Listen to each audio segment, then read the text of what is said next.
Alors précisément, les banques ont un rôle crucial à jouer dans la vision de Mises, parce qu'il y a déjà des indicateurs, suite au changement de prix, que les marges peuvent baisser. Et donc les projets d'investissement ne sont pas forcément rentables. Mais les banques peuvent influencer les événements en rajoutant une couche de moyens d'échange fiduciaires. Et elles peuvent continuer à accroître les crédits dans l'économie en répandant encore plus cette illusion de prospérité économique. Et plus on avance, plus les banques vont devoir intensifier l'expansion de crédit parce que les prix sont plus élevés et pour attirer les facteurs de production, il faut faire une dépense monétaire plus importante. Et en réalité, les entrepreneurs se lancent ici dans une course contre la réalité. Ils pensent qu'ils peuvent réaliser des investissements nouveaux de manière rentable, mais ils ne le peuvent pas. Et dans cette course contre la réalité, selon Mises, ils sont à la merci des banques. Et c'est l'activité des banques qui va décider à quel moment, précisément, la crise va éclater. La cause principale de la crise, c'est un déséquilibre intertemporel entre les préférences des uns et des autres dans l'économie et l'impossibilité physique de terminer tous les processus de production. Sur ce point-là, Mises est très clair. Mais la cause directe de l'avènement de la crise, ça va être l'alarmisme des banques et l'arrêt de l'expansion de crédit dont ils vont décider à un moment donné. Donc il faut bien se rendre compte que dans la vision autrichienne, la crise n'est pas due au hasard. Le retournement qu'on appelle la crise est absolument inévitable, faute d'épargne nette et faute de ressources réelles supplémentaires réallouées de la consommation finale au processus de production. En réalité, la crise, c'est le moment de lucidité.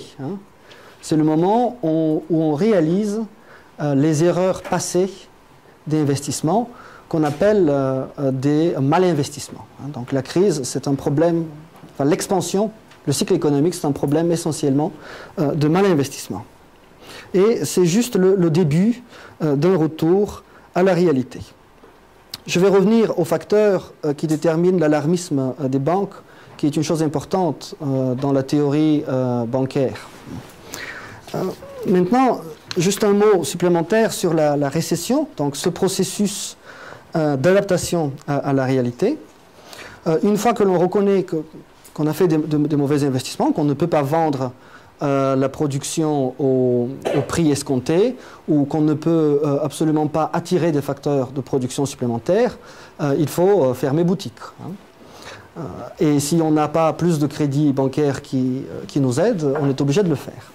Donc la récession se traduit par une hausse des banqueroutes et la liquidation, l'arrêt des facteurs de production, des processus de production qui ont été engagés. Et donc dans cette phase, il y aura une baisse des prix des facteurs de production, y compris du travail. Donc les salaires vont baisser.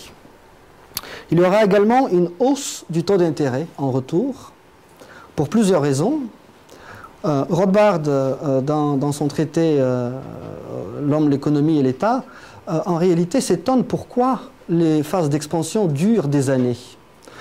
Il a l'air de dire que très vite, une fin sera donnée à la phase d'expansion, précisément parce que les consommateurs n'ont pas modifié leur choix intertemporel.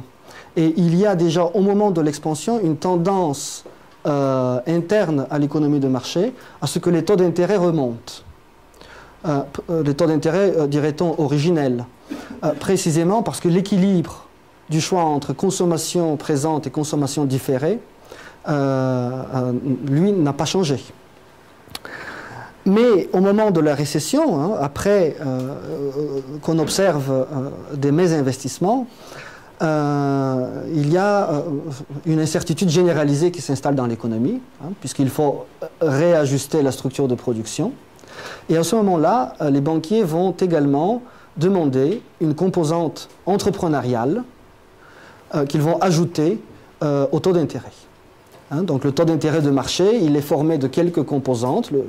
Le taux d'intérêt, dirait-on, l'intérêt originel qui correspond donc aux préférences intertemporelles des individus, mais également une composante entrepreneuriale qui rend compte du risque particulier de l'investissement, et aussi une composante de pouvoir d'achat qui tient compte du fait que le remboursement se fait plus tard, dans une deuxième période, lorsque la monnaie aura un autre pouvoir d'achat.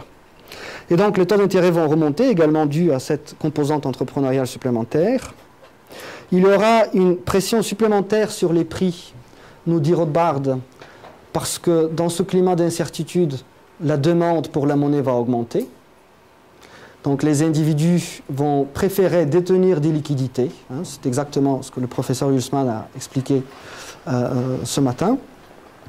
Et cette pression supplémentaire par la demande accrue de monnaie, en fait, elle va avoir un effet salutaire. Parce que plus les prix baissent, plus il devient économiquement rentable de réemployer des facteurs de production qui ont été mal investis.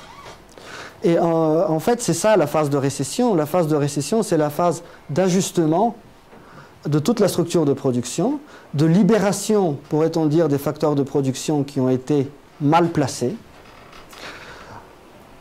Mais pour les employés, il faut une baisse de leur rémunération pour rendre leur réemploi économiquement rentable. Et au moment de la récession, il n'y a pas de perte physique. Les facteurs de production ne sont pas détruits, c'est seulement leur valeur qui a disparu. Et on pourrait peut-être dire que d'une certaine manière, il y a des facteurs de production qui ne seront plus jamais utilisés s'il y a du capital inconvertible. Mais ce capital inconvertible lui-même, on pourrait peut-être le réemployer à l'avenir si une épargne supplémentaire est constituée. Et donc la phase de la récession, ça va être la phase de la réalisation qu'on s'est appauvri, hein, qu'il y a eu un appauvrissement généralisé. C'est la raison pour laquelle ici, le développement effectif de l'économie est au-dessous du développement potentiel. Hein, et cet appauvrissement, il est véritablement réalisé au moment de l'expansion et non pas au moment de la récession.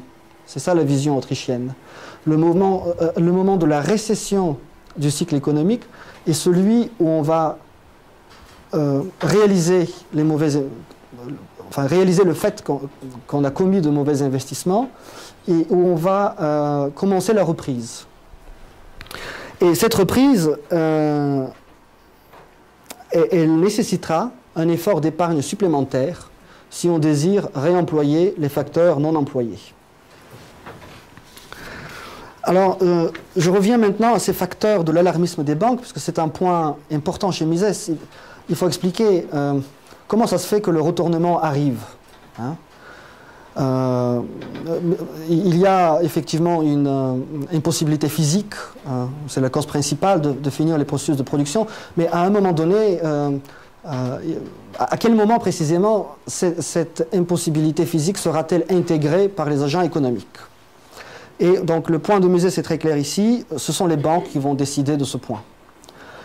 Alors la cause fondamentale de l'alarmisme des banques au moment de l'expansion, c'est la perte de la confiance de leurs clients, hein, et de leurs créditeurs, ce qui entraîne pour les banques un risque de faillite. Hein. Donc ce sont des banques à réserve fractionnaire qui ont beaucoup moins de liquidités que d'obligations à vue, et le moindre doute sur leur propre santé financière peut entraîner la déroute dans tout le système bancaire.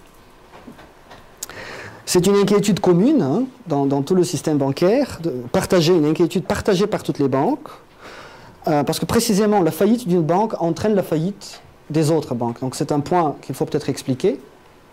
Lorsqu'une banque fait défaut de paiement, les moyens d'échange qu'elle met à la disposition de ses clients ne sont plus acceptés dans l'économie. Ça veut dire que tous ceux qui sont déposants de la banque qui fait défaut ne peuvent plus payer leurs propres fournisseurs. Mais leurs propres fournisseurs sont peut-être clients d'autres banques. Et ils ont des obligations vis-à-vis de ces autres banques. Et donc les autres banques vont voir leurs revenus baisser. Et de cette manière, la difficulté financière d'une banque unique va entraîner nécessairement la difficulté financière de tout le système bancaire à réserve fractionnaire. Et comme c'est une inquiétude commune et que les banques le savent, d'habitude les banques se lancent dans une expansion de crédit coordonnée. Hein. Il est très rare qu'une banque fasse plus de crédit qu'une autre. L'expansion coordonnée également par un système de banque centrale. Hein. Mais tout de même, la manifestation des facteurs d'alarmisme chez les banques est différente selon les différents systèmes monétaires et selon les différentes institutions monétaires. Et ici, il faut véritablement distinguer entre un système de monnaie marchandise et un système de monnaie papier. Alors, dans un système de monnaie marchandise, il y a une limite à l'expansion des banques qui est celle des fuites de monnaie, surtout à l'étranger. Donc c'est un mécanisme qui a été décrit déjà par l'école de la circulation, la Currency School, dont Mises s'inspire beaucoup. Plus les banques sur un territoire géographique donné font de l'expansion de crédit, par les échanges internationaux, les vendeurs de marchandises étrangers, qui reçoivent donc des créances sur ces banques domestiques, vont demander à un moment donné le remboursement en monnaie marchandise, or et argent. Et donc il y aura, les banques expansionnistes vont devoir livrer les réserves demandées, et de cette manière, il y aura un arrêt naturel, pour ainsi dire, à l'expansion de crédit. Et les banques sont vite alarmées dès que l'étranger demande plus de remboursement de leurs moyens d'échange, les banques arrêtent les nouveaux crédits et cela nécessite la reconnaissance des mauvais investissements. Dans un système de monnaie papier, la situation est un petit peu différente puisque il n'y a pas véritablement de remboursement en monnaie marchandise. Le remboursement dur, pour ainsi dire, n'existe pas. D'autant plus que les banques ont développé ce qu'on appelle le marché interbancaire. Qu'est-ce que c'est que le marché interbancaire qui est très populaire et qui a une taille extraordinaire dans la zone euro? Pour un total de crédit d'environ 9 milliards à l'économie, le marché interbancaire, autrement dit des prêts que les banques se font entre elles, est de 9 trillions, 9 000 milliards. Oui, billions, ok, d'accord. Et de 6 000 billions. Milliards, de 6 000 milliards, voilà. Donc 2 tiers. Donc les crédits que les banques se font entre elles représentent les 2 tiers des crédits effectivement accordés à l'économie. Alors on peut se poser la question pourquoi? Et la raison en est très simple. C'est-à-dire que au lieu de livrer, lorsqu'une banque fait un prêt et que l'emprunteur utilise ses moyens d'échange pour régler ses fournisseurs, la banque expansionniste fait face à une fuite de liquidité qu'elle doit régler en monnaie de base aujourd'hui, autrement dit en réserve à la banque centrale, aux autres banques. Mais il a une deuxième possibilité. La banque qui est receveuse du flux de liquidité peut accepter un paiement différé. Et elle peut dire à la banque expansionniste, j'accepte que tu me payes dans un mois, ou dans 3 mois, ou dans un an. Et voici la taille monstrueuse du marché interbancaire aujourd'hui, qui fait qu'en réalité, toute banque, aujourd'hui, est dépendante, pour son existence, de la bonne volonté de toutes les autres banques de continuer à lui faire crédit.